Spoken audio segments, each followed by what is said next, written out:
Outlander saison 3. Sing me a song when the light is gone. Bon, allez, on va se calmer. Hein. Goodbye, Claire.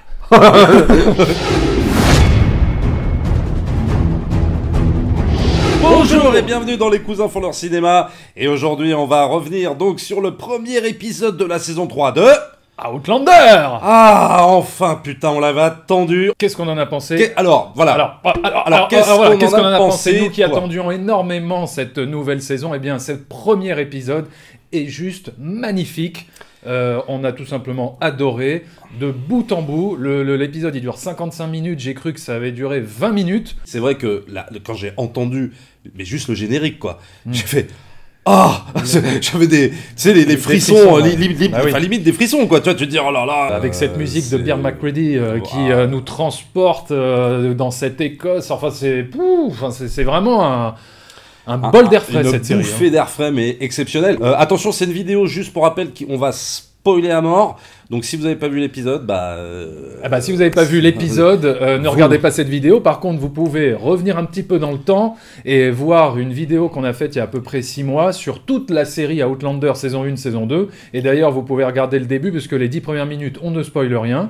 Donc regardez cette vidéo et peut-être qu'on vous donnera envie de découvrir cette magnifique série. Donc on reprend pas où ça s'était terminé, mais on reprend sur le passé en fait de Jamie et de Claire. Les deux ont été séparés donc au moment où la bataille de Culloden explose. Jamie renvoie Claire dans le futur. Donc à ce moment-là, on va voir la vie de Claire en 1948 et le passé de Jamie, la bataille de Culloden, etc., etc. Voilà, en gros, le début du show. Alors déjà, dès le début de l'épisode, moi j'ai été complètement happé parce que donc on retrouve Jamie en pleine bataille de Culloden, mais juste après la bataille. On le retrouve allongé sur un champ de bataille avec tous les Écossais complètement décimés par l'armée anglaise. Alors évidemment, la production design, elle est hyper soignée.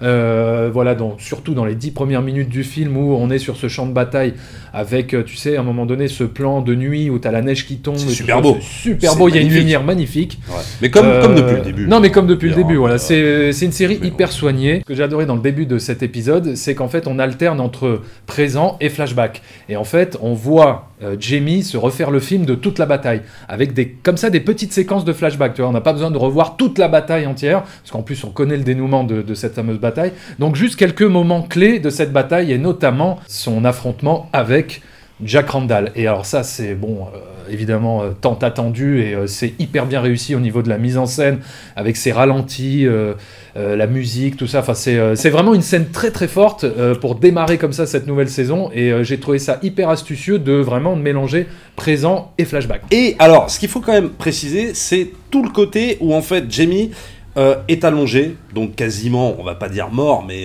quasiment, blessé, à l'agonie quoi, avec Jack Randall sur lui.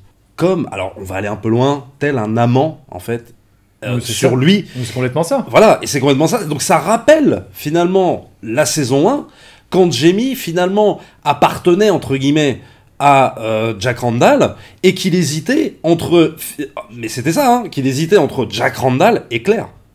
C'était son dilemme. C'était horrible d'ailleurs parce qu'il lui appartenait sexuellement, et là on a l'impression finalement de la même chose, du fait que Jack Randall est carrément couché sur lui, et d'un seul coup ça contraste avec l'arrivée de Claire sur le champ de bataille. Voilà, sur le champ de bataille, il a cette vision de l'arrivée de Claire qui est juste, alors là, magnifique. J'en avais presque les larmes aux yeux tellement c'était beau, et là elle lui dit Are you alive? Ça contraste avec ça, c'est-à-dire est-ce que Jamie est encore prisonnier de Jack Randall ou il est avec Claire? Bon, évidemment le dénouement on le connaît, mais c'est vrai que ça rappelle, ça fait vraiment écho, on a trouvé, avec la fin de la saison 1. Fin de la saison 1 quoi. Durant cette scène de bataille, on voit Murtaugh, attention, on voit le personnage de Murtaugh. Alors ce personnage qui est adoré par toute la fanbase d'Outlander, ça c'est vrai, hein, c'est vraiment le personnage que tout le monde veut voir. Et Murtaugh, ce qui est quand même bizarre, c'est qu'on le voit plus. Est-il mort, n'est-il pas mort? Ça ferait plaisir évidemment à toute la fanbase qu'ils le mettent tout au long de la saison. Bon, voilà. Moi, à mon avis, c'est qu'il n'est pas mort parce que bon, il y a une règle hein, dans le cinéma. Enfin bref, à partir du moment où tu ne vois pas un personnage véritablement mort, il n'est pas mort. C'est qu'il n'est pas mort. Donc pour moi, il n'est pas mort. On va le revoir, je pense, dans la suite.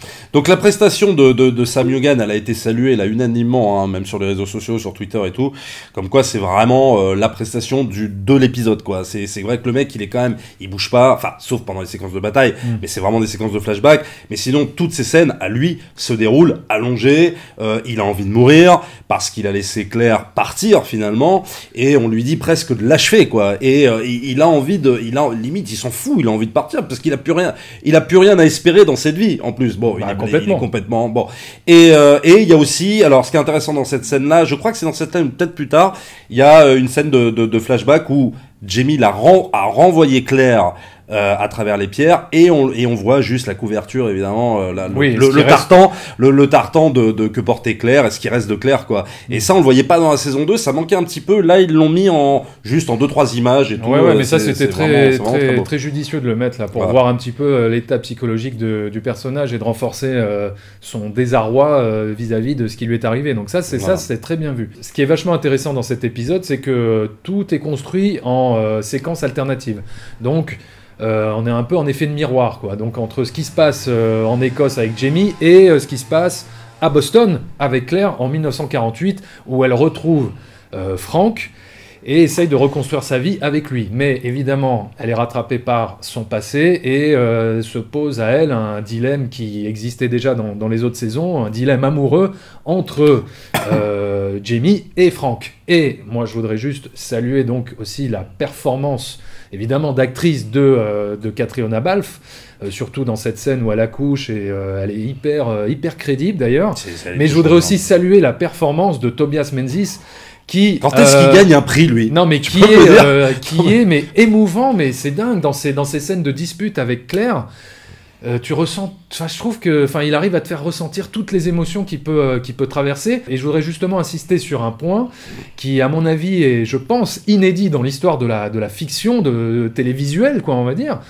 C'est que dans le même épisode, on arrive à avoir de la peine pour un personnage qui est aussi interprété donc par le même acteur pour jouer Black Randall, et détester Black Randall alors qu'il est joué donc par le même acteur.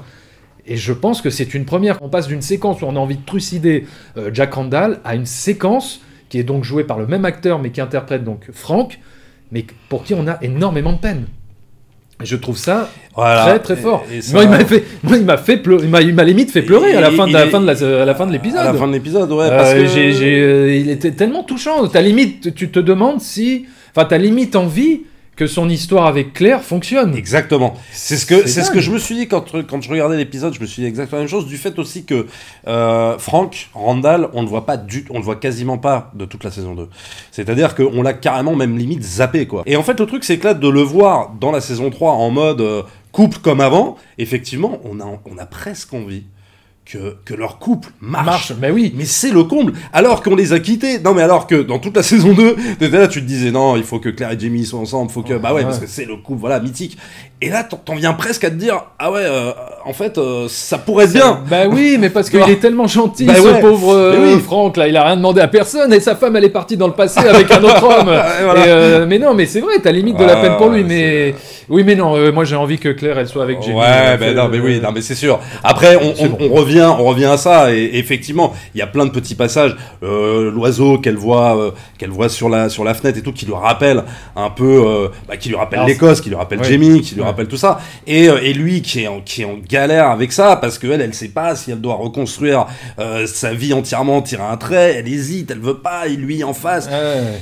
On sent que tout ça va être très compliqué dans les épisodes à venir. Cet aspect drama de la série, il est vachement bien exploité dans cet épisode, et je dirais même ça constitue peut-être même les meilleures parties de l'épisode, mis à part les 10 premières minutes du film qui sont épiques et tout ce que tu veux, mais toutes ces séquences entre Claire et Frank, elles sont géniales. Voilà. Elles sont vraiment géniales. On a vraiment l'impression de voir un couple, un couple qui commence, mais en même temps au bord de la destruction. C'est-à-dire que c'est vraiment extraordinaire ce qu'ils ont réussi à faire, et ça transcende évidemment le livre, qui était qui est bien, il y a une très bonne base. Mais là, on sent que ça va encore plus loin, même ne serait-ce que par rapport au dialogue de Claire, elle se laisse moins aller, je trouve, que dans le livre. Elle est beaucoup plus offensive.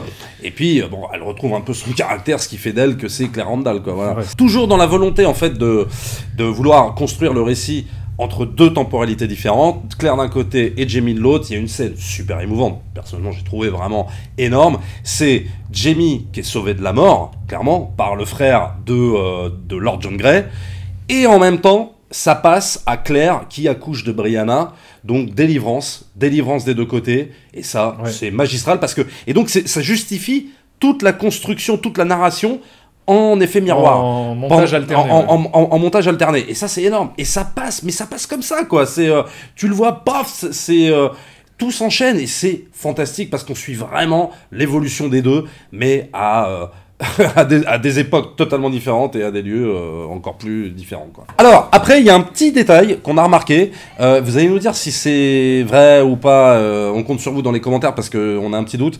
La scène où Frank rédige une lettre dans cet épisode, cherchant un Highlander, cherchant Jamie. Donc cherchant Jamie, quoi, clairement, il écrit cette lettre-là, et il me semble...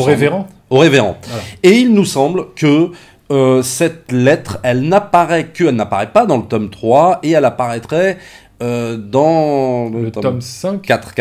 Dans le tome 4, voilà. Juste ça, c'est pas spoiler à mort, hein. On va pas s'affoler. Donc n'hésitez pas dans les commentaires à nous dire si c'est ça ou pas. Je sais qu'il y en a plein des fans hardcore et qu'ils le savent. Donc, oui, c'est sûr que vous le savez. Voilà. Alors l'adaptation, personnellement, nous on a lu le bouquin. Moi j'ai lu le tome 3, je me suis arrêté là. Eh ben, je dois dire que je suis pas déçu de l'adaptation, je dirais même que pour moi ça limite, ça transcende le livre. Désolé si je pour moi aussi, parce que moi j'adore les livres, mais non, le livre était bien, mais je trouve en tout cas ce début de ce premier épisode encore plus fort au niveau émotion, quoi. Voilà, c'était notre compte rendu de l'épisode 1 saison 3. Si vous avez aimé notre vidéo, n'hésitez pas à la partager, à faire des pouces, à commenter, à nous dire peut-être ce qu'on n'a pas vu ou ce qui vous a le plus plu dans cet épisode, ce qui vous a le plus ému. Si on voit que en gros cette vidéo a pas mal de succès, ça nous encouragera à en faire d'autres et à faire plus de reviews sur les épisodes à venir d'Outlander. Donc on est impatient de voir la suite de Outlander, donc rendez-vous la semaine prochaine. Allez, au revoir!